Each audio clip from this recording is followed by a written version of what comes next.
Good afternoon, everyone, and welcome to the anniversary edition of HOTFOOT.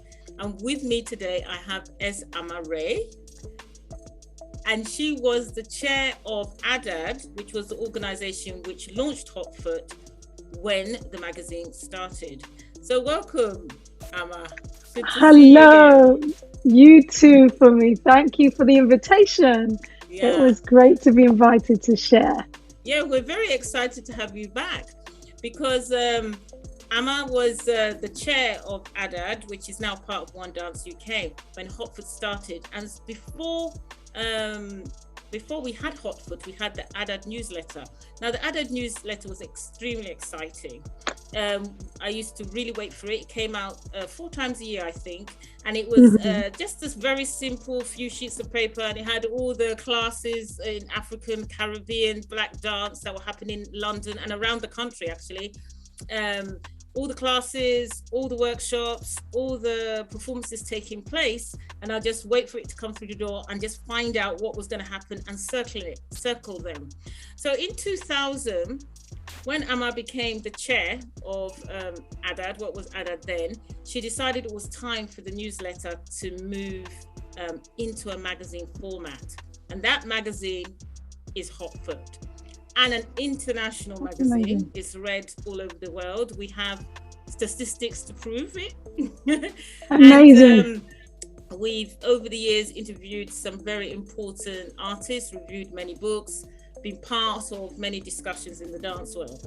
So in today's interview, we're going to be talking with S Ama as to why she decided a magazine was the way forward. And we're also going to be asking her why she moved to the States, because at that time she was living with us in Britain, but now she's moved to America. So she's going to bring us up to date on her career. So welcome, Ama. So you had the first question. Sure. You were the chair when you came in then. Yes. Why did you decide it was time for a magazine? Well, first, I just want to say it's amazing. And I just want to credit everyone else who has been part of making those 21 years a reality. And one never knows when one starts something, how it's going to be sustained, right? Because we're all in transition, we're all moving. But at the time, I was part of the steering committee for what was the Association of Dance of the African Diaspora. And we were a small, tight-knit group of practitioners and some administrators. And I felt strongly at the time when I became chair, I was like, okay, what's next? And we had this newsletter that went out every so often. We tried to make it 4 times a year. Sometimes it might have had some slippage. And so what I did was, I was reaching out to strengthen the steering committee, and at the same time had the idea, isn't it time now to think about something a little more high quality and more impacting? And how can we go from the newsletter to something that has a slightly wider and deeper spread and reach? So I reached out to you. You were the first person that I reached out to. And I remember we met somewhere near the Opera House. That comes to mind. Somewhere in the Opera House, the West End of London. Yes. And I remember at the time, because I was doing a residency at the Opera House with Jazz Exchange. So I was around the area quite a lot. So I think that's why we met in that space. And you were someone who I was hearing in the community, and you were contributing to the newsletter. And so were other people that were in the milieu, in the mix.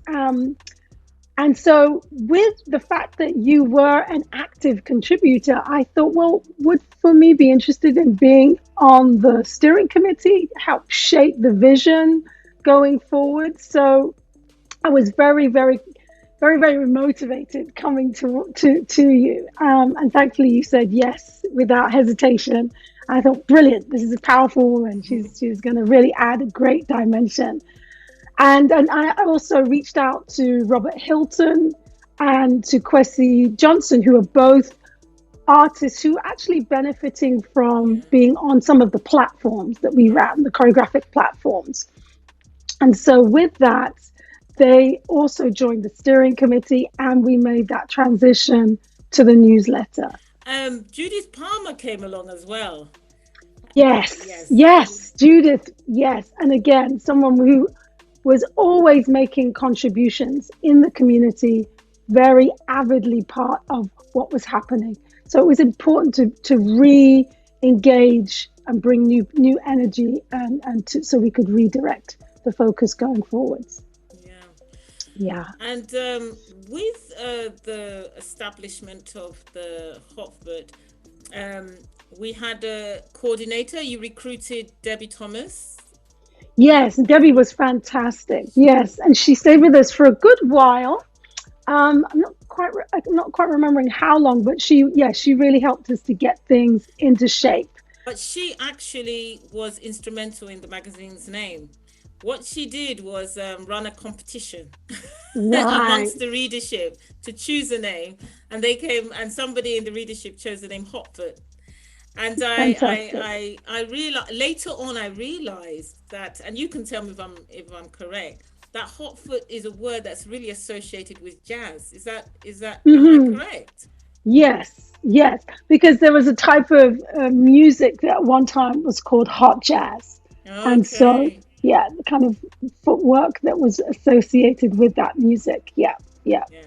And we yeah. also had an assistant at the time called Alicia Howard, who, Yes, yes, yes, and she's a musicologist. She yeah, went on she's to now a study doctor music. of musicology, and Yes, she's based music therapy, Is it Canada. Canada? I think She's she's in based in Canada. Canada. Yeah, So yeah, we've all gone in different directions. But yes, HOTFOOT yes, was a great starting point, I think, for all of us. It gave yes. us an opportunity to really think about things because we could now write. And I think Hmm. that's what the magazine allowed. More than the newsletter, we could write more articles, and we could, have more interviews and more book reviews. So it it brought things up. Why I mean, you're an academic now yourself, you're still a choreographer, but you're a choreographer and an academic. Why do you think discourse is so important for what we do as Black dance practitioners and for the dance forms and practices that we're involved in? Why the articles, why the writing? I might be It's asking you something it's that's such a obvious, but I'd like to hear your point of it's view. such but it's such a huge question, and it both in terms of us recording our own histories and recognizing who we are as opposed to waiting for someone else to point to our work and misrepresent us through lack of understanding. So there's that basic premise, and then there is also the exchange, right? Because we are creating dance all over the world. We are the lifeblood of innovation where dance is concerned. However, we might not necessarily know that unless we are in dialogue and we are sharing and exchanging. And I think also to encourage each other that we are listening and we have something to say. Because again, if we're waiting for opportunities elsewhere for them to create space for our voice, we might be waiting and waiting and waiting.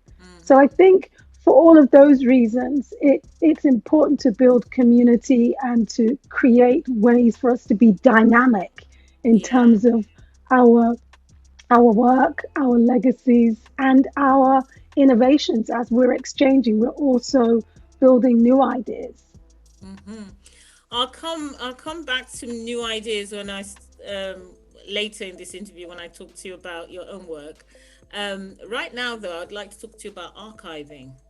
Mhm. You yourself, you donated part of your archive, I think, of Jazz Exchange archive, to the National Resource Centre for Dance in Britain. Why is archiving important? Why should we donate our leaflets and rehearsal notes and things of this nature to an organization for other people to look at? Yes, I mean, I definitely have always retained my uh, ephemera, and also as choreographers, we're constantly building propositions, be it choreographic propositions or it's a Mm, proposal as a proposition, right? We're constantly outputting. And I think it's again important for the future generations to know that there has been a history and a constant output, and that there this sense that, oh, I'm starting from the beginning. No, someone was there before you, and there was someone there before you, before you. Um, but also, I think for me, it's also to keep track, right? Because we forget very quickly about what we have done, what we've achieved, because we're constantly, on the move, staking out the ground for the next thing. So I think it's important that we take hold and retain, and we know that state of emergency, they have done really great work on archiving. And let us not forget, Britain is one of the greatest spaces of archive, right? You know, Britain archives everything, right? Records are kept, right? Mm-hmm. And those records often um, will represent the collector, not necessarily the subject, right? Like what they Yeah. choose to collect, what data they choose to collect, right? So for me, it's very important to maintain a sense of continuity, because one goes through different phases. I'm not the same artist I was when I was 20 or 30 or 40 even, right? So there's different phases in one's career. And so yeah, it can be encouraging to actually look back and say, oh, okay, I have achieved something here. Mm-hmm. I have, I think I really do also enjoy looking at an artist's work and looking at the decisions they sort of made. You know, hmm the choices, why they made the choices. Um, it sort of connects the work more in some way to society. They were living in a situation, they had to deal with an economic situation, they had to deal with political situations, the situations of dancers leaving the company, not leaving, you know what I mean? And so when you see somebody's rehearsal notes or planning notes, you get a sense of what it actually takes. Sometimes we think art just drops out of the sky. I don't know. hmm You go to the hmm theatre and there it is, all its yeah. glory, everybody shining on stage, and you forget it was blood, sweat, and tears sometimes for it to happen. hmm And hmm and a sense of that process is also very important, I think, hmm for us to know what it takes for art to happen, and why it's important to society. I think it's also by seeing learning about the actual process a choreographer goes through. Absolutely. Yeah. Yeah, all of those notes and those collaborations and how those things come together, and what the decision, as you talked about, the decision making processes that are really granular. Like each stage, there are critical decisions that you make as you're creating a work, and even before you start creating it, the planning, the work that you do with your board, the work that you Yeah. do with venues, the work that you do to audition dancers. All of Yeah. those things are it, part of the process. it's really I mean, to make an artwork take a place in the world, like you were talking about boards, for example, having the right board, having the connection with the venues for the art actually to be able to get out there to reach people, is very important. I think sometimes when we're talking about dances of the African diaspora, we we we we see them everywhere, on the musical videos, in the streets, in parties, and I think sometimes take it for granted because they seem to be so abundant, and hmm everywhere. But hmm if you bring any of those forms into a choreographic practice, there's still as much work involved in making that choreography to go far and to be presented properly. And we sometimes forget that. And I think not knowing that hampers us as a sector and as practitioners because we think it just happens. You know what I mean? Is that Yes, yeah. I think that is part of the way that dance, the industry of dance is organized, and our communities of dance have another way of organizing themselves. mm-hmm. It's not parallel, it's different. And Yeah. then we take our creativity into the mainstream, or the kind of conditioned way of creating work. But we forget all of the actual work, labor that's put into developing those forms in the community. It may come through joy, it may come through spirituality, but it's still work. Yeah, how is it impacting? I mean, we're at a moment where the study of dance history, I feel, is not getting as much space within curriculum as it used to, you know? Mm. But that doesn't mean that people don't read books about it, but as it's being taught, the way it's taught, I think there's less teaching of it um, than there used to be back in the 90s. But now we have to think of new narratives. People need to write new books to in order to be able to account for what we're watching on our stages. I was actually Yes. talking to some students this week, and I was saying to them, why do we revise dance history? We revise dance history when we begin to start looking at our stages and saying, we're seeing this on stage, we're reading this in the book, and they don't match. And The book that, is only talking about a particular lineage. It's sort of saying ballet to modern, from modern to postmodern to, and I'm looking on stage and I'm seeing hip hop. So this history needs a revision. It needs to be broadened. We need to be able to see other stories that are at the moment invisible. You know, mm-hmm, yeah. and I found that a lot of those stories actually do pop up in the HOTFOOT magazine. You know, Mm-hmm, um, yes. but there's so much labor in the arts, because even though they pop up in the HOTFOOT magazine, which is I think a very precious professional magazine, we still have to make that sort of link into the academic world Yes. as well. Yes. And I think that now yourself, myself, H. Patton, we have several of us in the last, Yeah. 5, 6 years that have done PhDs. I would love to see if there's a way that we can group together with other researchers and artists to build a large scale research project that's over a number of years. Mm, Recently you might have seen the one on Catherine Dunham that Dunham. was being led by a university, I think in Ohio State. And they Okay. had several partners.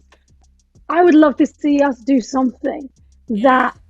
that builds on what we have experienced and helped shape in the UK in relation to Africa and the rest of the diaspora, because we connect also with the Caribbean and the United States. So I think, Britain, it's always influencing, right? And it's also being influenced. So how do we claim that and make sure it's properly articulated wherever it is being Mm-hmm. produced? Yeah. The thing about choreographic practice is power, I feel, is one of its powers, let me say like that, um, resides in the written word. Um, there has to be a sort of written history and debate or discussion alongside the choreographic work. Obviously, there's the immediate power in the audience experiences, the artist experiences. There are those exchanges. But without that theoretical context, then the policymakers, the decision makers, the educationists, that's where they feed off a lot. And Yes, and the next generation of students, yes, they need to, yes, yes, so to have what you're talking about, that work needs to be done. yes, But absolutely. I want to move us swiftly on to the Okay. next juicy part of our interview, which is yourself. What have you been up to? You left Britain 12 years ago. At the time, you were the artistic director and founder of Jazz Exchange, award-winning choreographic company. You're doing some teaching, and boom, the next thing we hear, you're in the States and doing a PhD between England and the States, because I think you did your PhD at University of Surrey, and you were going to and fro for a number of years. You established yourself as an academic. You resurrected Jazz Exchange in America. And you started a new movement practice called Embodyology. So Yes. I've just sort of laid the scene there. You have You done can that decide where you beautifully. want to start from and tell us more. Sure. Well, I just became a professor of dance at UC Irvine just 2 weeks ago. Yeah. So that sort of like scaled that wall, which was quite a mighty climb. You have to pass through a number of thresholds, and that's been achieved, which is great.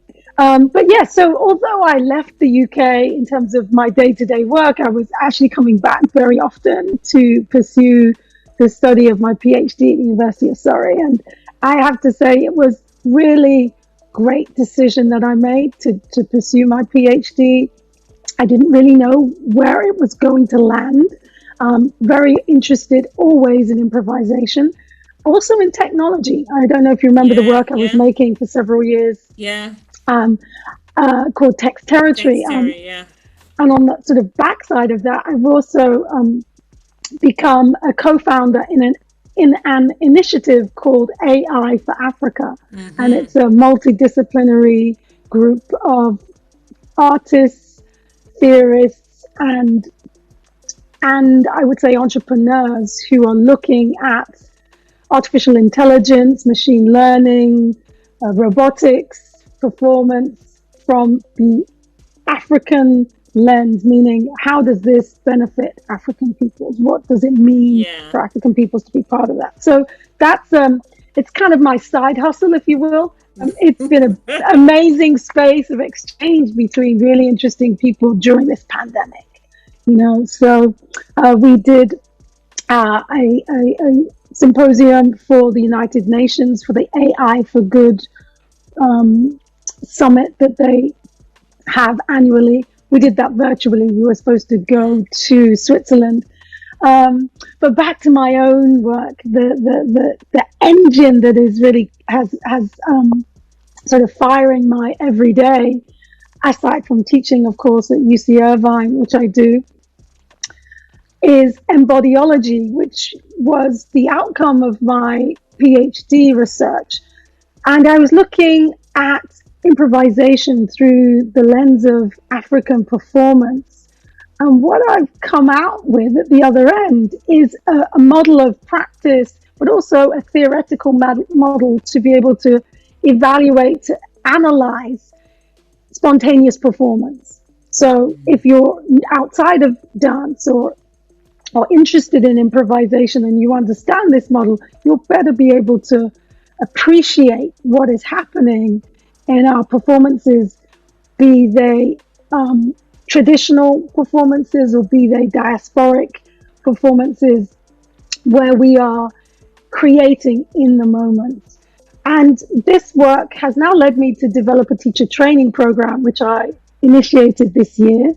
So I now have 12 trainee teachers. I've been teaching this work to a whole range of different people. When I say this work, the principles that underpin Embodyology. So I have shared them with medical doctors, administrators, nursing school, musicians, people who work with art therapies. Mm-hmm. It's incredibly efficacious. And it is indigenous knowledge. It's traditional knowledge. And for me, the most important part, and in some ways that's fueling me to disseminate this work, is that the research I did in Kopea village, Ghana, which is a Ewe-speaking village that has a strong artist community, and they're used to researchers coming. So being based there and being able to just observe life was the space where I learned these really precious ideas that fuel their lives. and I was able to translate them, or my version of them, if you will. And they've become so generative. And so in doing this work, I give back to the community materially. As this work gets disseminated, so do material support go back to the community. And recognition of indigenous knowledge is also what I think I am really seeing as important in this moment in our human development, is that we need to have a space where all voices can be at the table. And the fact is that indigenous knowledge has been sidelined, muted, stifled, eradicated from all parts of the world. And culture is where, and art is where much of that has been retained is to be found. And I believe that some of that human technology that's within that indigenous knowledge will help us preserve life on the planet. Yeah. So that's really sort of like the big picture of this work, is that it optimizes human performance. Embodyology brings sheen, it brings empathy, it brings vitality. It brings a sense of connection and deep listening to other people, as well as it brings acuity to your own performance. It brings a level. And what's so interesting about it for me is that it ties back into that idea you spoke about earlier. Often we don't see the value in our own creativity when it's outside of the format of Western concert dance performance. And I think we can see now in this age of hip hop infiltrating, just as other forms did before that, right? But we can see it, really see it at this point, because of the way technology allows us to record and recognize things, that we have an abundance of knowledge, and valuing that for ourselves is incredibly important. So for me also, creating space for those teachers to be also us is really important. That's very exciting. It's exciting to create a model. I'm really into models and theorizing and creating methodologies, because they enable us to bring our knowledge across boundaries and borders. I'm also very excited about the connection you've made with the village, from where you researched that some resources go back there. Because I think the idea that in modernity, when you take such knowledge, you just move on with it, and those people remain in some kind of past, which is not really true. They're with you in 2021. I think it's quite a damaging view, but this view you have, where you recognize that we're all in the same temporality, we're all here together, Yes. we use this knowledge in different ways, in different places, but we should, as you say, all have points of meeting and talking and discussing and sharing, Yes. and I think as more researchers and more artists and maybe politicians and scientists start working with indigenous people or in rural areas in that way, development, there'll be more even development, Yes. and more recognition and value. Yes. Somebody Yes. once told me that in China, for example, they consider an old person to be a library, and I think it's a good view. But sometimes, indigenous knowledge that resides with elders, it's in a format that requires some theorizing in order to understand it. In order to understand it and use it in a younger generation or in a different space. And that's why I think models are so important. So congratulations on the teachers training program. And have the students graduated now? Have they started teaching, or are they just about to graduate? They're just getting going. Just this first year, the first cohort started in July, so it'll be over a year. I mean, it's a depth of study. It's not like doing a yoga certification. There's Yeah. some more depth to, as there should be with yoga certification. Yeah. Um, but yes, I created my first book for the teacher training, so I'm super excited about that. And I would love to share the opportunity with dancers in the UK. And I've been speaking with Phoenix Dance Company, possibly Sharon Donaldson at Leeds Northern College. We'll see. We've been talking with Irie about it Yes. also.